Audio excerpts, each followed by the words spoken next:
আমরা এটা এয়ারপোর্টের মতোই এখানে আমরা বলছিলাম যে আমরা লস্ট অ্যান্ড ফাউন্ড আমাদের কিন্তু বিভিন্ন স্টেশনে আমরা রেলওয়ে পুলিশের পক্ষ থেকে করছি এবং এতে অনেক প্যাসেঞ্জার যারা ট্রাভেল করে অনেক সময় ব্যাগ হারায় ফেলে, অনেক সময় দেখা গেছে ব্যাগ পাওয়ার পরে আবার দিয়ে যায়, পুলিশের কাছে দিয়ে যায়, তখন আবার এটা আমরা মেসেজ দিই অনেক সময়।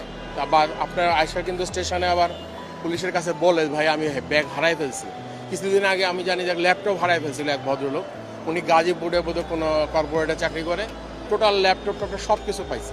এরকম বিভিন্ন স্টেশনে অনেক সময় বাচ্চাটা হারায় যায় পায়, মানে এটা করাতে কিন্তু অনেক উপকার হয়েছে মানুষের, কারণ আমাদের হেল্প ডেস্কের সাথে এটা লস্ট অ্যান্ড ফাউন্ড এটা আমরা চেষ্টা করতেছিলাম যে প্রতিটা স্টেশনে যেন দেওয়া যায়।